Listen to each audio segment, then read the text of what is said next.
नमस्कार, बड़ी बहस छत्तीसगढ़ में आप सभी का बहुत बहुत स्वागत है, अभिनंदन है। मैं हूं आपके साथ सौरभ त्रिपाठी। प्रदेश कांग्रेस कमेटी के अध्यक्ष दीपक बैज के घर की रेकी हो रही है और गुरुवार को बैज के घर की रेकी करते हुए दंतेवाड़ा पुलिस को पकड़ा गया। मामला उजागर होते ही प्रदेश की सियासत में हड़कंप मच गया। पूर्व मुख्यमंत्री भूपेश बघेल ने विष्णुदेव साय की सरकार को इस मामले में घेरा है। भूपेश बघेल ने कहा है कि छत्तीसगढ़ की बीजेपी सरकार को कौन सा डर सता रहा है कि विपक्ष के नेताओं की जासूसी करवा रही है। बताया जा रहा है कि दंतेवाड़ा पुलिस के इंस्पेक्टर नरेश सलाम उनकी तलाश के लिए रायपुर गए हुए थे, जहां पर दीपक बैज के घर के बाहर रेकी करते हुए उन्हें कार्यकर्ताओं ने देखा। इस के बाद हड़कंप मच गया, यहां तक कि विधानसभा में इस मुद्दे को लेकर विपक्ष ने वॉकआउट कर दिया। कांग्रेस प्रदेश अध्यक्ष दीपक बैज ने इस मामले में प्रेस कॉन्फ्रेंस भी की और दीपक बैज ने कहा कि बीजेपी को हार का इतना डर है कि अब पुलिस से मेरी 24 घंटे जासूसी करा रहे हैं, और लेकिन साजिश बेनकाब हुई तो अफसरों के चेहरे उतर गए।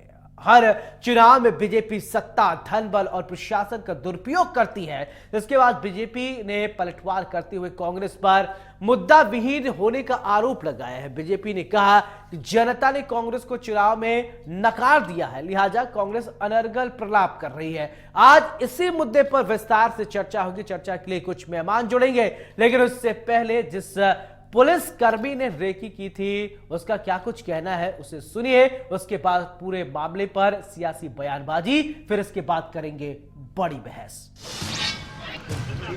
तो स्थानीय थाने को तो सूचना देना पड़ेगा। नहीं, मिलने के बाद हम लोग सूचना देते हैं अगर कुछ। नहीं, आप जैसे यहाँ पहुँचे हैं, अगर आपका जैसे वहाँ से एक वारंट जारी होता है कि इस व्यक्ति को ढूंढना है रायपुर जिले में, तो जिले के अंदर प्रवेश से पहले क्या आपने स्थानीय पुलिस को सूचना दिया था?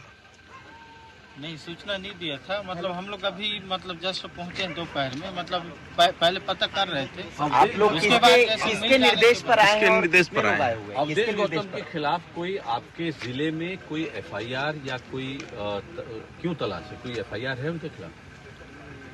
किसके निर्देश पर आए हैं आप लोग?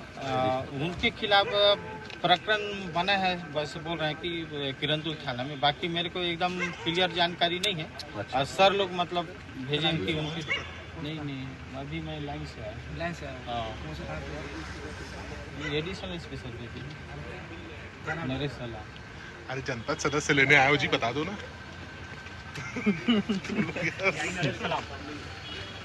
नहीं, आपके पास अगर वो यहाँ पर मिल जाते हैं, आपके पास कोई ऐसा वारंट है, कोई ऐसी जानकारी है जिस आधार पे आप यहाँ पहुँचे हैं, आप राजधानी में पहुँचे हैं, किसी के द्वारा आपके पास कोई आदेश पत्र है कि इनको लेके आना है, ऐसा कुछ? एडिशनल एसपी कौन है तुम्हारा? आर के बर्मन सर। ठीक। मुझे लगता है ये सरकार की इशारे पे हो रही है, और स्थानीय मैं अभी एडिशनल एसपी से बात भी किया तो वो तो जवाब दे ही नहीं पा रहे थे कि क्यों आए हैं, किस लिए आए हैं। उन्होंने कहा दंतेवाड़ा के जिला कांग्रेस अध्यक्ष अवधेश गौतम जी को ढूंढने आए हैं। मैंने कहा कि अवधेश गौतम जी अपने गृह निवास कुकानार में वो आराम से रेस्ट कर रहे हैं वहां पे, जबकि जिला मुख्यालय से 20 किलोमीटर दूर है। वहां ना ढूंढकर ये ढूंढने आए हैं रायपुर 400 किलोमीटर। ये है छत्तीसगढ़ सरकार की पुलिस और यह है लोकतंत्र, यह है विष्णु का कुशासन। प्रदेश अध्यक्ष की किस बात की रेकिंग करेंगे? ऐसी क्या चीज हो गई जिसकी रेकिंग करना पड़े? वो अपने घर के अंदर रहते हैं, कौन आ रहा मिलने, कौन जा रहा, उससे क्या होने जाना है?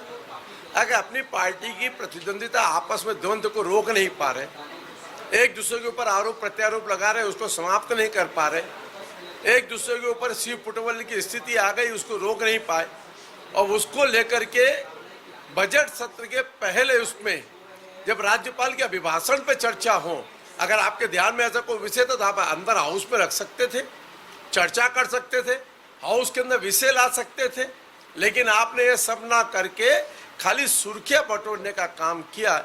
इसलिए कांग्रेस पार्टी मुद्दाहीन हो चुकी है, क्योंकि जनता ने उनको चारों जगह नकार दिया है। अब अपने आप को स्थापित करने के लिए उल जलूल बात करके तथ्यहीन आरोप प्रत्यारोप पे लग गई है, इसलिए इसका कोई महत्व नहीं है।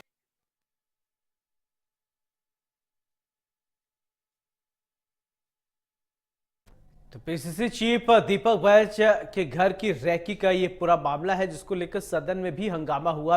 विपक्ष के विधायकों ने वॉकआउट कर दिया। तो विधानसभा में कांग्रेस ने किया वॉकआउट।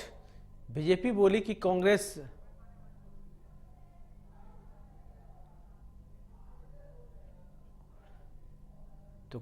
बीजेपी और सरकार, तो ये आरोप प्रत्यारोप क्या है, हमारे साथ मेहमान जुड़ रहे हैं। सबसे पहले परिचय कराएंगे, फिर इसके बाद आरोप प्रत्यारोप क्या है हम समझ लेंगे। राजकुमार राठी जी हैं, बीजेपी के प्रवक्ता, बहुत बहुत स्वागत है राठी साहब। रुपेश दुबे जी हमारे साथ हैं, कांग्रेस के प्रवक्ता हैं। रुपेश जी बहुत बहुत स्वागत है। चर्चा की शुरुआत रुपेश दुबे जी मैं आपसे ही करना चाहता हूं कि दीपक बैज के घर की रेकी की जा रही है और ऐसा आप लोग आरोप लगा रहे हैं, और ये आरोप लगाकर सदन से आज वॉकआउट भी आप कर गए। तो सबसे पहले आपको ऐसा क्यों लग रहा है कि रुपेश दुबे जी ये बताइए कि कांग्रेस के जो प्रदेश अध्यक्ष हैं दीपक बैज, उनका रैकी कराने से बीजेपी को क्या फायदा होगा? जी नमस्कार। देखिए, जिस प्रकार से छत्तीसगढ़ में भाजपा की सरकार संवैधानिक संस्थाओं का दुरुपयोग कर रही है, लोकतंत्र की हत्या कर रही है, और उसी का ये ज्वलंत प्रमाण है हमारे प्रदेश कांग्रेस कमेटी के सम्मानित अध्यक्ष दीपक बैज जी के घर में जासूसी कराना, रेकी कराना।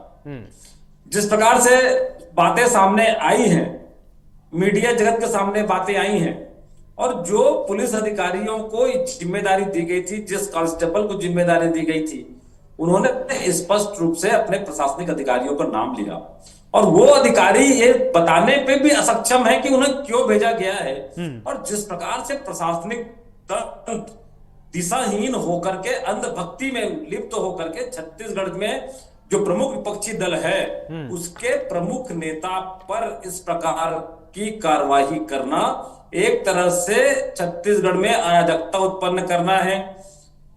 सदन में रही बात करने की, तो सदन में भी जिस प्रकार से छत्तीसगढ़ में भाजपा की सरकार चल रही है और एक प्रशासनिक आतंकवाद का वातावरण छत्तीसगढ़ में बना हुआ है, प्रशासनिक अधिकारी जानकारी देने में भी, सदन में भी गुमराहपूर्ण जानकारी दे रहे हैं। इसलिए जिस प्रकार से लोकतंत्र पर हत्या हो रही है, विपक्षी दल के नेता पर जासूसी की जा रही है, उसके विरोध में चूंकि लोकतांत्रिक मूल्यों का हवन हनन हो रहा है, लोकतंत्र का मंदिर विधानसभा होता है, तो कम से कम भाजपा को लोकतांत्रिक मूल्यों को, राजधर्म का पाठ तो समझ में आए। उनके बंद आंखों को, प्रशासनिक आतंकवाद को, सत्ता के मदमस्त से उन्हें दूर करने के लिए यह कदम उठाया गया। और उसके बाद मैं फिर से कहना चाहूंगा कि छत्तीसगढ़ में जिस प्रकार से लोकतांत्रिक मूल्यों का हनन हो रहा है, किस प्रकार से राजनीति हो रही है, भाजपा के विधायक ही भाजपा के सरकार के मंत्रियों को आईना दिखाने से पीछे नहीं हट रहे हैं। और ये वही छत्तीसगढ़ है जो धान का कटोरा और शांति का टापू कहा जाता था, वहां पूर्वाग्रह से ग्रसित होकर के कार्रवाई की जा रही है। ये आने चले ठीक है राजनीति राजकुमार राठी जी, ठीक है मैं पूछ लेता हूं। ठीक है राजकुमार राठी जी, दीपक बैज के घर रेकी कराई जा रही है, ऐसा आरोप लग रहा है बीजेपी पर कि उनके घर की रेकी कराई जा रही है। क्या फायदा होगा आपको रेकी कराने से? और प्रशासनिक आतंकवाद एक शब्द आया, रुपेश दुबे जी ने कहा है, उसका भी जवाब दीजिएगा। देखिए, आप जानते हैं कि दीपक बैज जी के नेतृत्व में कांग्रेस ने विधानसभा, लोकसभा, अभी नगर निगम चुनाव, पंचायत चुनाव लड़ा, और तीनों चुनाव में जिस प्रकार से दीपक बैज जी के नेतृत्व में कांग्रेस की हार हुई है, तो कहीं ना कहीं से दीपक बैज जी से आला कमान नाराज है, उनको हटाने का चल रहा है। एक सिंपैथी लेने के लिए इस प्रकार की कहानी जो है कांग्रेस द्वारा चली जा रही है, इन बातों में कहीं सच्चाई नहीं है। और मैं समझता हूँ कि अभी हमारे साथी प्रवक्ता बात कर रहे थे कि कांग्रेस की तरफ से ये बोल रहे थे कि हमारे जो विधायक है भारतीय जनता पार्टी के, वो सवाल उठा रहे हैं। तो ये तो लोकतंत्र का खूबसूरत उदाहरण है। हमारी सरकार है और हमारे विधायक है, और वो सरकार से सवाल कर रहे हैं। मैं समझता हूँ लोकतंत्र का इससे खूबसूरत उदाहरण आपको देखने को नहीं मिलेगा। ये कांग्रेस की भूपेश बघेल की सरकार नहीं है, जहाँ एक व्यक्ति तानाशाही से सरकार चलाता है और सारे विधायक करते हैं कि अगर हम सवाल पूछेंगे तो पता नहीं क्या हो जाएगा। ये विष्णुदेव साय की सुशासन की सरकार है, ये लोकतंत्र की सरकार है, ये भारतीय जनता पार्टी की सरकार है। विधायक क्या है, भाजपा का हो या कांग्रेस का हो, अपने विधानसभा के प्रति उसकी जवाबदारी होती है, अपने विधानसभा की समस्याओं को उठाने के लिए उसको जनता चुनती है।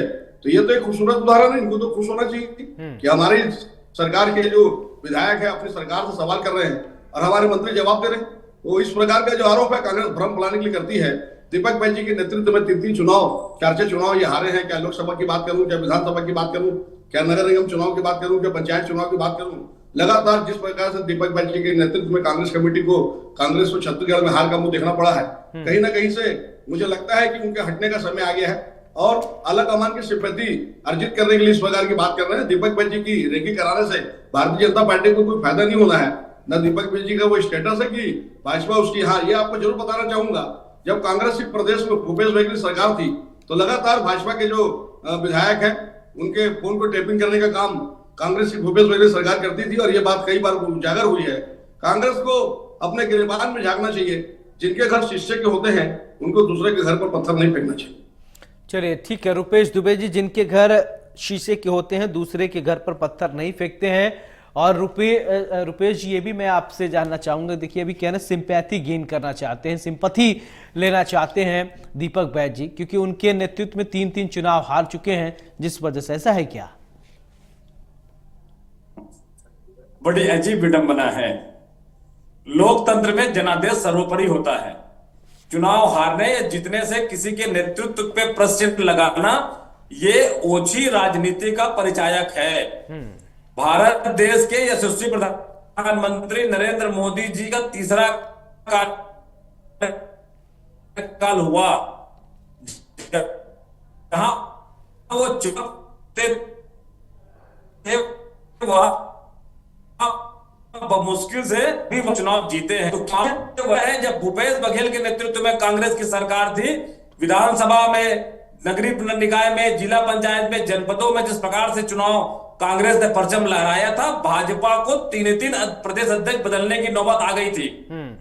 अभी जनता का जनादेश भाजपा के प्रति है और जिस प्रकार से मोदी की गारंटी की तार कर रहे हैं। और रही बात दीपक बैज जी के स्टेटस की, तो राजकुमार राठी जी राजनीतिक दल में हमारा प्रदेश नेतृत्व, हम सबका शीर्ष नेतृत्व होते हैं, उनका सम्मान करना हम सबकी महती जिम्मेदारी है। आपके भी प्रदेश अध्यक्ष की स्टेटस के बारे में हम ना कहे, लेकिन किसने के आईडी और नोटिस देने के लिए जाने की बात सामने आ रही है। और वर्तमान समय में आप बड़ी बड़ी बातें कर रहे हैं, आप सरकार के अंग हैं।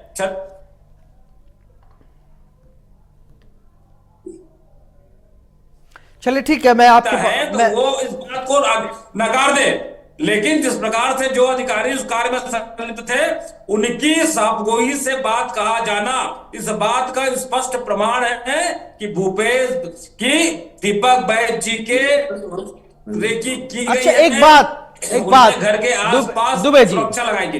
दुबे जी, एक बात मैं ये समझना चाहता हूं कि सदन से क्या वॉकआउट कर जाना हर समस्या का समाधान है क्या? कांग्रेस को सदन में बैठ के सदन के पटल पे बात रखना चाहिए, तो आप लोग बाहर आ जाते हैं, सड़क पर आप हंगामा करते हैं, बाहर हंगामा करते हैं, तो बाहर से काम चलेगा क्या? उसलिए विधायक बना के जितने भी आपके विधायक हैं, इसलिए जनता आपको भेजती है क्या कि आप जब बात करना हो तो आप बाहर आ जाइए? क्या एक निश्चित समय अवधि के लिए सदन चलता है ना, कि हमेशा तो चलता नहीं है, लेकिन हंगामा के बीच जनता की बात ही नहीं करते हैं आप लोग।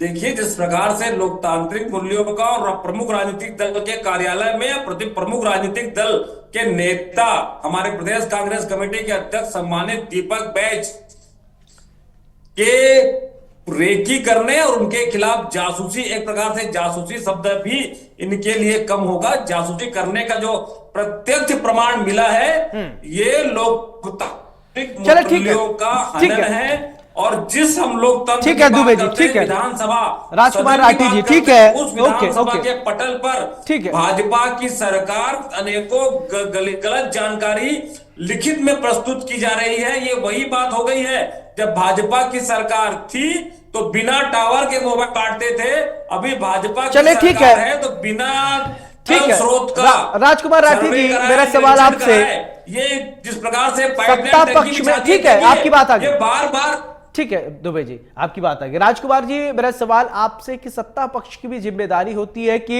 सदन की कार्रवाई सुचारू रूप से चले और विपक्ष वॉकआउट न करे, विपक्ष को भी सुना जाए। लेकिन ऐसी परिस्थिति बन जाती है कि विपक्ष वॉकआउट करता है, विपक्ष चला जाता है, मूल बातें जो है वो दब कर रह जाती हैं।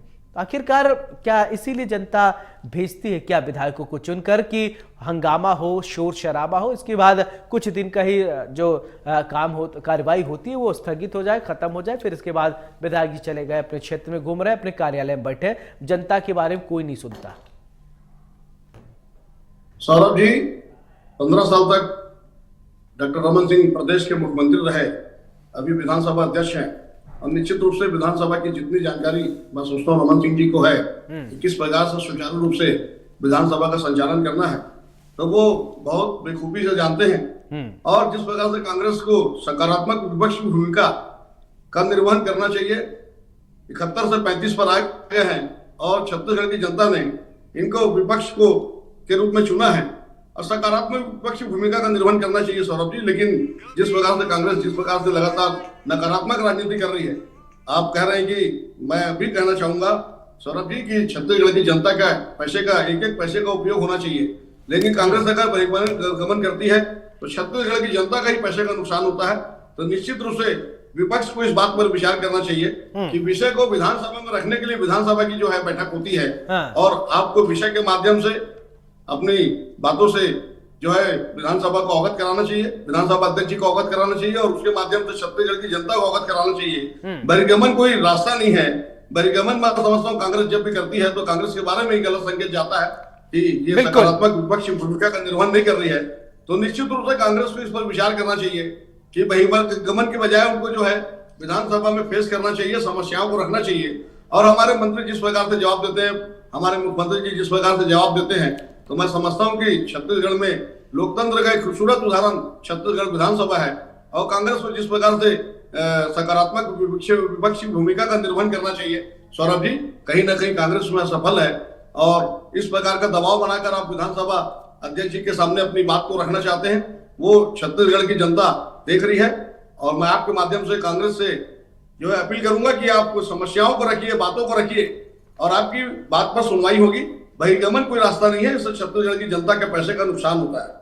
बिल्कुल रुपेश जी, मेरा सवाल आपसे यही, देखिए राजकुमार जी ने ये कहा कि आप सदन के पटल पर बात रखिए, विधानसभा अध्यक्ष के सामने आप बात रखिए, क्योंकि वहां पर सब कुछ ऑन रिकॉर्ड होता है। अगर फिर अब बाहर आएगी कौन सा रिकॉर्ड है, आप थोड़ी देर चिल्लाए, फिर गर्मी लगी, प्यास लगी, पानी पिए, निकल लिए वहां से, कौन सुनता है फिर इसके बाद।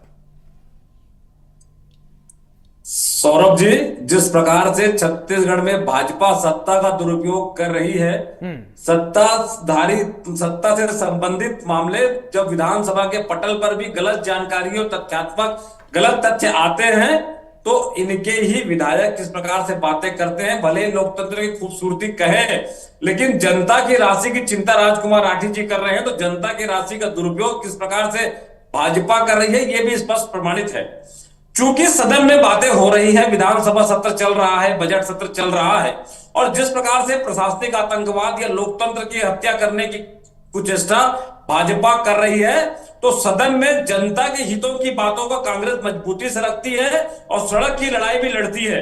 तो जब एक संदेश देना है कि जिस प्रकार से प्रदेश कांग्रेस कमेटी, प्रदेश कांग्रेस कार्यालय में ईडी का प्रवेश होता है, जिस प्रकार प्रदेश कांग्रेस कमेटी के अध्यक्ष दीपक बैज जी के ऊपर रेकी की जाती है, तो उन बातों का स्पष्ट उदाहरण और स्पष्ट विरोध दर्ज करने के लिए हमने सदन में वॉकआउट किया, चूंकि ये सत्ता का खुला दुरुपयोग है। तो सत्ता का खुला दुरुपयोग वॉकआउट करने से क्या फायदा हो जाएगा? तो निश्चित रूप से वॉकआउट करने से रुपेश जी क्या फायदा हो जाएगा, क्या फायदा हुआ आपको? फायदा नहीं होता। आम जनता के बीच संदेश देने के लिए क्यों वॉकआउट किए, आम जनता के बीच संदेश नहीं, तो वहां बात रखते ना। प्रदेश कांग्रेस कमेटी, देखिए सौरभ जी, ये वही भाजपा की सरकार है जिसमें इनके अजय चंद्राकर जी पूर्व मंत्री रहे हैं। उन्होंने कहा है कि कड़ी, जब मंत्री जी ने कहा, उप मुख्यमंत्री जी ने कहा कड़ी कार्रवाई करूंगा, तो उन्होंने कहा मैं 1 साल से देख रहा हूं तो कितनी कड़ी कार्रवाई करते हैं। ये छत्तीसगढ़ की भाजपा की लचर सरकार, लचर प्रशासनिक व्यवस्था का प्रमाण सदन के अंदर दिखा है। हमने सदन का बाइकाट करके आम जनता के भी संदेश दिया है। सर कि आपने आप तो सदन खुद अपने इसलिए आप नहीं को चला कमजोर है। साबित कर दिया रुपेश जी, आप लोग तो खुद अपने आप को कमजोर साबित कर रहे हैं कि आप वॉकआउट कर जाते हैं। कमजोर- आप लड़िए ना वहां पर सदन के अंदर। सौरभ जी जहां लोकतांत्रिक मूल्यों का हनन होता हो, जहां बातें नहीं रखी जाती हो, जहां कार्यवाही के नाम पर सिर्फ आश्वासन मिलता हो, उस सदन से वॉकआउट करके कांग्रेस ने एक स्पष्ट जनादेश के रूप में जनता के बीच में संदेश दिया है कि भाजपा लोकतांत्रिक मूल्यों का हनन कर रही है और प्रमुख विपक्षी दल पर किस प्रकार से डराने का, धमकाने का, आतंकी कार्रवाई करने का ये प्रमाण दिया है। सरकार किस दिशा में चल रही है, ये जनता का सरकार प्रजातंत्र में नुकसानदेह है, प्रजातंत्र में सत्ता का दुरुपयोग है। हमने इसका संदेश देने के लिए वॉकआउट किया है। सोमवार को जब सदन प्रारंभ होगा तो कांग्रेस सशक्त विपक्ष की भूमिका में रह करके आम जनता के हितों के लिए बात निश्चित करेगी। चले ठीक है राजकुमार जी, मेरा सवाल एक आपसे, देखिए चाहे फिर वही बात है, सत्ता पक्ष हो चाहे विपक्ष हो, सदन की एक कार्रवाई, एक दिन की कार्रवाई के लिए बहुत पैसा खर्च होता है। जितने माननीय विधायक जी आते हैं, जितने माननीय लोग हैं, उनकी सेवा में बहुत कुछ खर्चा किया जाता है, व्यवस्था की जाता है, आप लोग बहुत बखूबी जानते हैं। लेकिन जब कार्रवाई नहीं हो पाती, और ये पैसा जनता को होता है, जिसको आप लोग चुनाव से पहले जनार्दन कहते हैं, जनता जनार्दन, सिर्फ वो चुनाव से पहले रहते हैं। चुनाव के बाद जब आपके पास पावर आ जाता है तो क्या वो जनता जनार्दन नहीं रहते, उनका सुध नहीं होता है क्या किसी को? देखिए सौरभ जी, अभी साथी प्रवक्ता बात कर रहे थे लोकतंत्र की हत्या की। आपको जानकारी सौरभ जी, सन 2000 में छत्तीसगढ़ राज्य का गठन हुआ। कांग्रेस के विधायक ज्यादा होने के कारण अजीत जोगी कांग्रेस के मुख्यमंत्री बने, और जिस प्रकार से उनके कार्यकाल में, आपको याद होगा, रामप्रसाद जग्गी की हत्या की बात करूं, बुरवेज बेबीलाल होटल के मालिक की हत्या की बात करूं, अनेक प्रकार की हत्याएं हुई। और छत्तीसगढ़ की जनता, जो गरीब जनता है, लगातार पलायन कर रही थी। और जहां पलायन करके क्या दिल्ली जाए, क्या पंजाब जाए, क्या जम्मू कश्मीर जाए, आज अपराध की स्थिति क्या है राजकुमार आडी जी, आप एनसीआरबी की रिपोर्ट देख लीजिए। छत्तीसगढ़ को अपराध को गढ़ बनाने का काम भाजपा ने किया है। आप दुबे जी बोल रहे न तो बच्ची सुरक्षित है, न महिला सुरक्षित है। कांग्रेस की यही कमजोरी है, सुनने का साहस नहीं है। आपने बोल दिया, आपको सुनने का साहस होना चाहिए दुबे जी।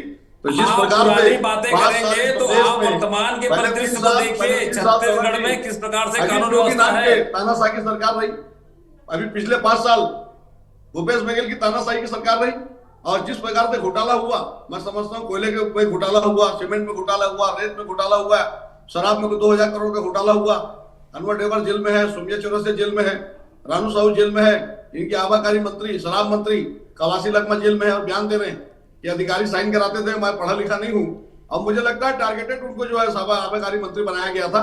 एक जो व्यक्ति स्कूल का मुंह नहीं देखा है, जो अशिक्षित है, उनको आबाकारी मंत्री बनाया गया ताकि अधिकारी और सरकार के जो बड़े लोग हैं, उच्च जो मंत्री है, वो साठ गांठ करके जो है करोड़ों का घोटाला करे और बाद में कवासी लखमा जी को आरोपी बनाया जाए। तो मैं समझता हूँ सारा कुछ सोची समझी रणनीति के माध्यम से हुआ सौरभ जी।